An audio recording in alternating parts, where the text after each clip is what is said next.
അപ്പൊ ദിവസം തോറും ഇവിടെ ഖിയാമത്ത് നടക്കുന്നുണ്ട് എന്നാണ് അതിന്റെ അർത്ഥം. ഒരാളുടെ അന്ത്യവതാണ്. ലോകത്തിന്റെ പല ഭാഗങ്ങളിലും പല സംഭവങ്ങളും നടക്കുന്നുണ്ട്. ഇതെല്ലാം അതിന്റെ അർത്ഥം എന്താ? ഖിയാമത്ത് സംഭവിച്ചുകൊണ്ടേയിരിക്കുന്നു എന്നതിന് തെളിവാണ്. അപ്പോൾ അന്ത്യനാൾ നാം അറിയപ്പെടാത്ത അത്ഭുതം എന്ന് പറയുമ്പോൾ നാം അറിയപ്പെടാത്ത ഒരു കാര്യമാണ്. ഒരാൾ മരണപ്പെടൽ അവിടെ അവന്റെ ഖിയാമത്താണെന്നുള്ള കാര്യം നമുക്ക് ആർക്കും അറിയില്ല. സംഭവം എനിക്ക് നിങ്ങൾക്കും അറിയില്ല.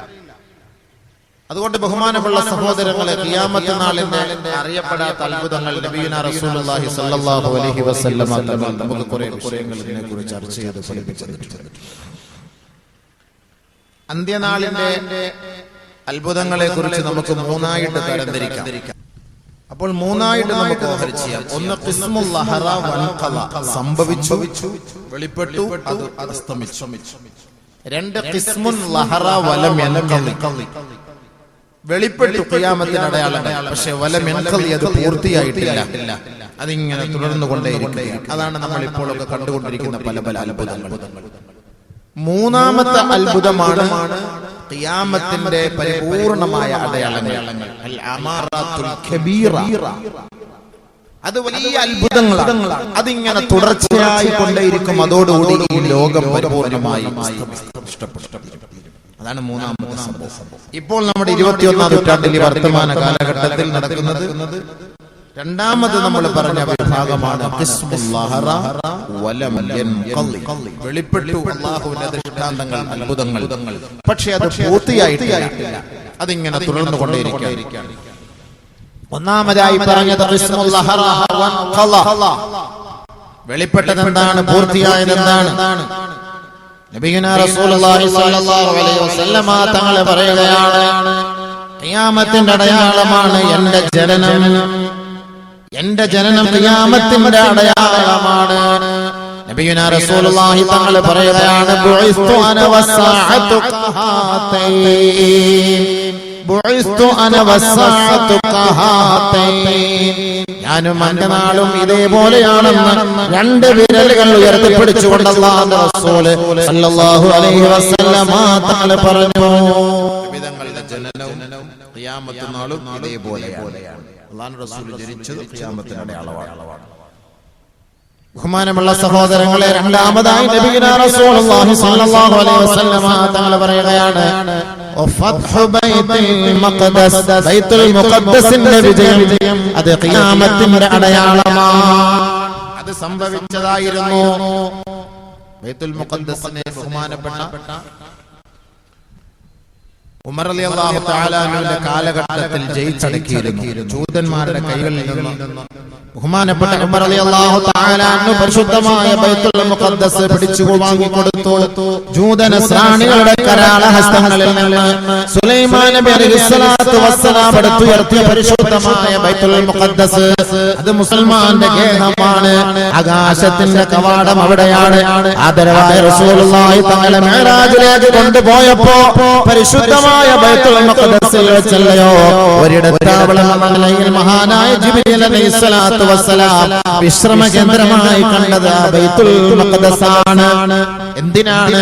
അവിടെ മുതലാണ് പിന്നീട് അങ്ങോട്ട് ആകാശരോഹണം നടന്നത്. ആകാശത്തിന്റെ വാതിൽ ബൈത്തുൽ മുഖദ്ദസിന്റെ മുകളിലാണ്. മഹബത്തുൽ അംബിയാ, മഹബത്തുൽ വഹീ വ മഖറുൽ അംബിയാ, വഹീ ഇറങ്ങുന്ന സ്ഥലം അവിടെയാണ്. മാലാഖമാരുടെ സങ്കേതം അവിടെയാണ്. പ്രവാചകന്മാരുടെ ഖബറിടം അവിടെയാണ്. എത്രയോ ചരിത്രങ്ങളാണ് തിരുത്തി കുറിച്ചത്. എത്രയോ ചരിത്രങ്ങളാണ് ബൈത്തുൽ മുഖദ്ദസിന് പറയാനുള്ളത്. ആ പരിശുദ്ധമായ ബൈത്തുൽ മുഖദ്ദസ് ലോകത്തെ മാടി വിളിച്ചിരുന്ന ഒരു നാടായിരുന്നില്ലേ? ലോകത്ത് സമ്പൽ സമൃദ്ധി കൊണ്ട് അനുഗ്രഹീതമാക്കപ്പെട്ട നാടായിരുന്നു പരിശുദ്ധമായ ബൈത്തുൽ മുഖദ്ദസ്. 16 മാസക്കാലത്തോളം അല്ലാഹുവിന്റെ റസൂൽ അവിടേക്ക് നോക്കി എല്ലയോ നമസ്കരിച്ചിരുന്നത്. അത്രത്തോളം ഹനീയമായ ബൈത്തുൽ മുഖദ്ദസിന്റെ വിജയം ഖിയാമത്തിന്റെ അടയാളമാണെന്ന് ഹബീബുനാ ശഫീഉനാ റസൂലുള്ളാഹി സ്വല്ലല്ലാഹു അലൈഹി വസല്ലം അത് സംഭവിച്ചു. ബൈത്തുൽ മുഖദ്ദസ് പരിപൂർണമായി മോചിപ്പിച്ചു. മുസ്ലിമീങ്ങളുടെ കൈകളിൽ ഏൽപ്പിച്ചത് ബഹുമാനപ്പെട്ട ഉമർ റളിയല്ലാഹു തആലയുടെ കാലഘട്ടത്തിലാണ്. ഉമർ റളിയല്ലാഹു തആല അത് പിടിച്ചെടുക്കാൻ വേണ്ടി പോയത് ഏത് കോലത്തിലാണ്? 18 തുന്നലുകളുള്ള ഒരു കുപ്പായം അണിഞ്ഞുകൊണ്ട് കുതിരപ്പുറത്ത് യാത്ര ചെയ്ത് ബഹുമാനപ്പെട്ട ഉമർ അൽ ഫാറൂഖ് സഞ്ചരിക്കുമ്പോ പ്രമുഖരായ സ്വഹാബാക്കൾ മഹാനായ ഉമറിനോട് പറയുകയാണ്, അല്ല മഹാനവറുകളെ, അമീറുൽ മുഅ്മിനീൻ, ഇന്നൊരു സന്ധി സംഭാഷണത്തിന് പോവുകയാണ്. ഇന്ന് നമ്മളിൽപ്പെട്ട മുസ്ലിമീങ്ങളും അമുസ്ലിമീങ്ങളുമായുള്ള സ്നേഹ സംവാദമാണ് നടക്കാൻ പോകുന്നത്. അങ്ങ് രാജ്യത്തിന്റെ കിരീടാവകാശിയാണ്, അങ്ങ് രാജ്യം ഭരിക്കുന്ന അമീറാണ്. അതുകൊണ്ട് അങ്ങയുടെ ശരീരത്തിൽ ധരിച്ചിരിക്കുന്ന വസ്ത്രത്തിൽ 18ഓളം തയ്യലുകളുണ്ട്, തുന്നലുകളുണ്ട്. അതുകൊണ്ട് മഹാനവറുകളെ, ഞങ്ങൾ അങ്ങേക്ക് വേണ്ടി ഒരു പുതിയ വസ്ത്രം വാങ്ങിയിട്ടുണ്ട്. ആ വസ്ത്രം അങ്ങ് ധരിച്ചിട്ട് അങ്ങയുടെ ശരീരത്തിൽ കിടക്കുന്ന ആ കീറിപ്പറഞ്ഞ വസ്ത്രം ഒന്ന് മാറ്റിവെച്ചാലും നല്ല വസ്ത്രമൊക്കെ ഇട്ട് വെടിപ്പായിട്ട് പോകാൻ വേണ്ടിയിട്ട് സഹാബാക്കൾ നല്ല പുതിയ വസ്ത്രം വാങ്ങിക്കൊടുത്തു. ബഹുമാനപ്പെട്ട ഉമർ അൽ ഫാറൂഖ് റളിയല്ലാഹു തആല അൻഹു ആ പുതിയ വസ്ത്രം വാങ്ങി ശരീരത്തിൽ ധരിച്ചിട്ട് ബാത്റൂമിലേക്ക് പോയി പഴയ വസ്ത്രം കഴുകാൻ ഉപയോഗിച്ചു. സാധാരണ നമ്മൾ പഴയ വസ്ത്രം ധരിച്ചിട്ടാണ് കഴുകുന്നത്. ഇതിപ്പോ പുതിയ വസ്ത്രം ധരിച്ചിട്ട് പഴയ വസ്ത്രം കഴുകി ശുദ്ധിയാക്കി വൃത്തിയാക്കി ഉണക്കി തയ്ച്ച് അല്ല റാഹത്താക്കി യാത്ര പുറപ്പെടാൻ നേരത്ത് പുതിയ വസ്ത്രം അഴിച്ചു മാറ്റി അതേ പഴയ വസ്ത്രം തന്നെ ഉപയോഗിച്ചു. മഹാന്മാരായ സ്വഹാബത്ത് ബഹുമാനപ്പെട്ട ഉമർ അൽ ഫാറൂഖിനോട് ചോദിക്കുകയാണ്, അല്ലയോ അമീറുൽ മുഅ്മിനീൻ, അങ്ങേക്ക് വേണ്ടി ഞങ്ങൾ വാങ്ങി തന്ന സമ്മാനമായി തിരസ്കരിക്കുകയാണോ? ഇല്ല സ്വഹാബത്തെ, ഇല്ല സ്വഹാബത്തെ, പ്രൗഢിയിലും പ്രതാപത്തിലുമല്ല കാര്യമുള്ളത്. വരിയല്ലുകൾ കൊണ്ട് മൂടപ്പെട്ട ഹൃദയത്തിന്റെ അന്തരത്തിലുള്ള ഈമാനിക ജ്യോതിസുണ്ടല്ലോ, അതിലാണ് കാര്യമുള്ളത്. ബാഹ്യരൂപത്തിലേക്കല്ല പടച്ച തമ്പുരാൻ ഒരാളെ ശ്രദ്ധിക്കുക. ഇന്നല്ലാഹ ലാ യൻദുറു ഇലാ സുവരിക്കും വലാ ഇലാ അജ്സാമിക്കും വലാകിൻ യൻദുറു ഇലാ ഖുലൂബിക്കും. പടച്ച തമ്പുരാൻ അവന്റെ ഹൃദയത്തിന്റെ ഉള്ളിലേക്കാണ് നോക്കുക, അവന്റെ വസ്ത്രത്തിലേക്കല്ല, അവന്റെ വെളിഭാഗമായ ഭാഗങ്ങളിലേക്കല്ല, അവന്റെ ഈമാനിക ജ്യോതിസിലേക്കാണ് പടച്ചവൻ നോക്കുക എന്ന് മഹാനായ ഉമർ അൽ ഫാറൂഖ് പറഞ്ഞെങ്കിൽ ആദരവായ റസൂലുള്ളാഹി തങ്ങളെ പട്ടിണി കിടന്ന കാലങ്ങളെ ഓർമ്മിപ്പിച്ചു കൊടുത്തു. അല്ലാഹുവിന്റെ റസൂൽ കണ്ടം വെച്ച വസ്ത്രം ധരിച്ചിരുന്ന കാലത്തെ കുറിച്ച് ഇവരൊക്കെ ഹബീബായ റസൂലുള്ളാഹി തങ്ങൾ വിരുപ്പില്ലാതെ ഓലപ്പന മടലിൽ കിടന്ന ചരിത്രം ബഹുമാനപ്പെട്ട അമീറുൽ മുഅ്മിനീൻ സഹാബാക്കളെ തെളിയപ്പെടുത്തുകയായി. അതുകൊണ്ട് സഹാബത്തെ, നമുക്ക് വേണ്ടത് ഈമാനിക ജ്യോതിസാണ്, ഈമാനിക പവറിലെ നമുക്ക് പിടിച്ചെടുക്കാൻ കഴിയുള്ളൂ. അങ്ങനെ 18 കീറലുള്ള തുന്നലുള്ള വസ്ത്രം ധരിച്ചിട്ടാണ് മഹാനായ ഉമർ റളിയല്ലാഹു അൻഹു ബൈത്തുൽ മുഖദ്ദസ് കീഴ്പ്പെടുത്താൻ പോയത്. നമ്മളൊക്കെ വാഹനത്തിന് വരാൻ പോകണമെങ്കിൽ പറഞ്ഞ പോലെ ആരൊക്കെ ഈ ഫേസ്ബുക്കിലൊക്കെ പറഞ്ഞിരുന്നു, ഇങ്ങനെ കയ്യില് പ്രത്യേകം തുളച്ച് ഊത്, പിന്നെ പ്രത്യേകമായ ഒരു ഷാള്, പ്രത്യേകമായ ഒരു ഉടുപ്പ്, പ്രത്യേകമായ ഒരു മുണ്ട്, അങ്ങനെയൊക്കെയാണെന്ന് പറഞ്ഞാൽ ഫേസ്ബുക്കിലൊക്കെ കണ്ടു. അൽഹംദുലില്ലാഹ്, വൃത്തി വേണമല്ലോ. ഇന്നല്ലാഹ തയ്യിബുൻ ഇന്നല്ലാഹ നളീഫുൻ യുഹിബ്ബുൻ നളാഫ. അല്ലാഹു വൃത്തി ഇഷ്ടപ്പെടുന്നു. അതുകൊണ്ട് നമ്മളിപ്പോ കീറി പറഞ്ഞ ഒരു വസ്ത്രം ധരിച്ചുകൊണ്ട് നിങ്ങളുടെ മുന്നിലേക്ക് വന്ന് പ്രസംഗിക്കാൻ പറ്റുമോ? ഇന്നത്തെ കാലഘട്ടം അങ്ങനെയൊന്നുമല്ലല്ലോ. അല്ലാഹു തൗഫീഖ് ചെയ്ത് റാഹത്തായ രീതിയിൽ ജീവിക്കാനുള്ള സൗകര്യങ്ങളൊക്കെ ഉണ്ട്. വസ്ത്രത്തിലും ചെരുപ്പിലും വാഹനത്തിലും ഒന്നും നമ്മൾ പിശുക്ക് കാണിക്കേണ്ടതില്ല. എന്നും പറഞ്ഞാൽ ആഡംബരമാകണമെന്നല്ല അതിന്റെ അർത്ഥം. ജനങ്ങളുടെ മുന്നിൽ പോകുമ്പോൾ വൃത്തിയായിട്ട് പോകണം. ഫേസ്ബുക്കിൽ ഇങ്ങനെ വാട്സപ്പിലൊക്കെ കണ്ടതുകൊണ്ട് ഞാൻ പറഞ്ഞു പോയതാ. ആരൊക്കെയോ ഇപ്പം കമന്റ് അടിക്കാൻ ഇഷ്ടം പോലെ ആളുകളുണ്ടല്ലോ, കമന്റിന് ഇഷ്ടം പോലെ ആളുകളുണ്ട്. ഇന്നത്തെ പ്രാസികന്മാരൊക്കെ പോകുന്ന രംഗങ്ങളെ കുറിച്ച് ഇങ്ങനെ വിവരിച്ചപ്പോ ഒരു എപ്പിസോഡ് എടുക്കാൻ പറ്റിയ ഒരു വിവരണമായിരുന്നു. അതും കൂടെ ഉള്ളു. അപ്പൊ അതൊക്കെ നമ്മളിങ്ങനെ കണ്ടതുകൊണ്ട് പറഞ്ഞു പോയതാണ്.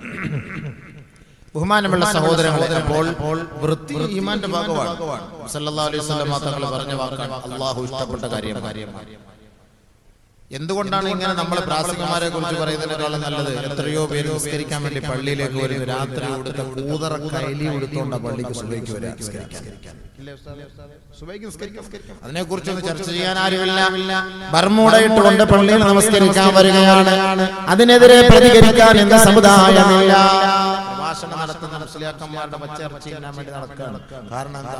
പാതിരാ സമയത്ത് സിനിമാ തിയേറ്ററിലും ഇശൽ നിലാവിലും ഗാനമേളയിലും ഒക്കെ പോകേണ്ട ഈ ഉമ്മത്തിനെയൊക്കെ പിടിച്ചിരുത്തി 1-2 മണിക്കൂർ വാത് പറഞ്ഞ് ആ സദസ്സിലെങ്കിലും അത്രയും സമയം അവർ ഇരിക്കുന്നില്ലേ? അതിനുള്ളൊരു വഴി ഒരുക്കിയ ഈ പണ്ഡിതന്മാരെ പറയുന്ന കാര്യമില്ലല്ലോ. ന്യൂനതകൾ പറഞ്ഞു കൊടുക്കണം, പക്ഷെ ന്യൂനതകൾ പരസ്യപ്പെടുത്തലല്ല വേണ്ടത്. ന്യൂനതകൾ പറയണം. ന്യൂനത ഇല്ലാത്ത ആരാണ്? കുല്ലും മഈബുന്നില്ലല്ലാഹ്.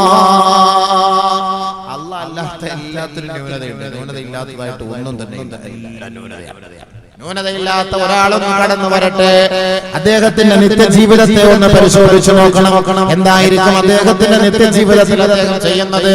അതുകൊണ്ട് ഒരു നല്ല വസ്ത്രത്തെ കണ്ടുകൊണ്ടോ, ഒരു വാഹനത്തെ കണ്ടുകൊണ്ടോ, ഒരു വീട് കണ്ടുകൊണ്ടോ ആരും അത്ഭുതപ്പെടേണ്ടതില്ല.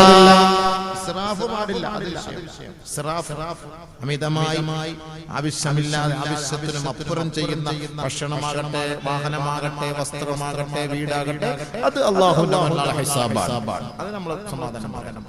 അതല്ലാതെ കണ്ടൊരു നല്ല വസ്ത്രം ഇട്ടിട്ട് പ്രസംഗിക്കാൻ പോകുന്നതിനെതിരെ കുറ്റം പറയും. ഇച്ചിരി മോശമായ വസ്ത്രം നൈമൂല്യാക്കന്മാരോ ഒരു വൃത്തിയില്ല, അതും പറയും. വൃത്തിയില്ല, വെളിപ്പില്ലാതെ മുസ്ലിയാക്കന്മാര് വരുന്നു, അതും പറയും, കുറ്റം പറയും. എവിടെയും പ്രശ്നങ്ങളാണ്. കരയിലും പോകാൻ പറ്റില്ല, കടലിലും പോകാൻ പറ്റില്ല, ആകാശത്ത് കൂടെ പറക്കണം. അതേ പറ്റൂ. ബഹുമാനമുള്ള സഹോദരങ്ങളെ, നബിയുനാ റസൂലുള്ളാഹി സ്വല്ലല്ലാഹു അലൈഹി വസല്ലമ തങ്ങൾ പറഞ്ഞ രണ്ടാമത്തെ അത്ഭുതമാണ് മഹാനായ ഉമർ റളിയല്ലാഹു തആല അൻഹുവിന്റെ കാലഘട്ടത്തിൽ സംഭവിച്ചത്. ഇനിയും ഒരു കാലഘട്ടം ഉണ്ടാകും. ഇന്ന് ജൂതന്മാരുടെ കൈകളിലിരിക്കുന്ന ബൈത്തുൽ മുഖദ്ദസിനെ വീണ്ടും മോചിപ്പിക്കപ്പെടുമെന്ന് ഹബീബായ റസൂലുള്ളാഹി തങ്ങൾ പറഞ്ഞില്ലേ? ഔഫ് ഇബ്നു മാലിക് റളിയല്ലാഹു അൻഹു റിപ്പോർട്ട് ചെയ്യുന്ന ഹദീസിൽ കാണാം, നബിയുനാ റസൂലുള്ളാഹി തങ്ങളോടൊപ്പം ഗസ്വത്ത് തബൂക്ക് പങ്കെടുത്തുകൊണ്ടിരിക്കുമ്പോ അല്ലാഹുവിന്റെ റസൂലിനോട് അന്ത്യനാളിന്റെ അത്ഭുതങ്ങളെ കുറിച്ച് ചോദിച്ച വേളയിൽ മഹാനായ ഔഫ് ഇബ്നു മാലിക് റളിയല്ലാഹു അൻഹുവിനോട് നബിയുനാ റസൂലുള്ളാഹി തആല പറയുകയാണ്, എഴുതൂ സഹോദരാ, വമൗതി, എന്റെ മരണം ഖിയാമത്തിന്റെ അടയാളമാണ്. ആദ്യ നബി തങ്ങൾ പറഞ്ഞത് എന്റെ ജീവിതം ഖിയാമത്തിന്റെ അടയാളമാണ്. സല്ലല്ലാഹു അലൈഹി വസല്ലം തങ്ങൾ ഗസ്വത്ത് തബൂക്കിൽ ഔഫ് ഇബ്നു മാലിക് സ്വഹാബാക്കളോട് യാത്ര ചെയ്യുമ്പോൾ പറഞ്ഞതാണ്, എഴുതിക്കോ ഖിയാമത്തിന്റെ അടയാളമാണ്. അതിൽ നബി സല്ലല്ലാഹു അലൈഹി വസല്ലം തങ്ങൾ പറഞ്ഞത്, മൗതി, എന്റെ മരണം, എന്റെ വഫാത്ത് ഖിയാമത്തിന്റെ അടയാളമാണ്. അതേ കൂട്ടത്തിൽ തന്നെ അല്ലാഹുവിന്റെ റസൂൽ പറയുകയുണ്ടായി, വഫത്ഹി ബൈത്തുൽ മുഖദ്ദസ്, ബൈത്തുൽ മുഖദ്ദസ് വീണ്ടും ജയിച്ചടക്കപ്പെടും. വീണ്ടും വിജയിക്കും ബൈത്തുൽ മുഖദ്ദസ്. ബൈത്തുൽ മുഖദ്ദസ് അന്ന് ദീനിന്റെ കേന്ദ്രം ബൈത്തുൽ മുഖദ്ദസ് ആയി, മദീന അല്ല. ആരും ശ്രദ്ധിക്കപ്പെടാതെ മദീന മാറിപ്പോകും. മദീനയുടെ മണ്ണിലെ പക്ഷിപ്രവാദികൾ കൊണ്ട് നിറയും, പട്ടികളും നായികളും ചെന്നായികളും കൊണ്ട് നിറയും. പരിശുദ്ധമായ മദീന പള്ളിയുടെ ഉമ്മറപ്പടിയിൽ പോലും ചെന്നായികൾ വന്ന് ഭക്ഷണം കഴിക്കുന്ന ഒരവസ്ഥ എത്തോളം മദീന പട്ടണത്തെ വളരെ വളരെ നിസ്സാരമായി ജനങ്ങൾ കാണുന്ന ഒരു കാലഘട്ടം വന്നാൽ അത് ഖിയാമത്തിന്റെ അടയാളമാണ്. ആ ഒരു കാലഘട്ടം ഉണ്ടാകുന്ന, അങ്ങനത്തെ ഒരു കാലഘട്ടം ഉണ്ടാവും. മദീനയുടെ മെമ്പറിലൊക്കെ പട്ടി നായികൾ കയറിയിരിക്കുന്നതാണ്. അത്രത്തോളം ഒരു കാലഘട്ടം ഉണ്ടാകും. അന്ന് ദീനിന്റെ പ്രവാഹ കേന്ദ്രം ബൈത്തുൽ മുഖദ്ദസ് ആയിരിക്കും. ബൈത്തുൽ മുഖദ്ദസിന്റെ വിജയം നബി സല്ലല്ലാഹു അലൈഹി വസല്ലം തങ്ങൾ വീണ്ടും ഒന്നുകൂടെ ഓർമ്മിപ്പിച്ചിട്ടുണ്ട്. എന്റെ വഫാത്ത് അത് ഖിയാമത്തിന്റെ അടയാളമാണ്. അതേപോലെ ബൈത്തുൽ മുഖദ്ദസിന്റെ വിജയം അത് ഖിയാമത്തിന്റെ അടയാളമാണ്.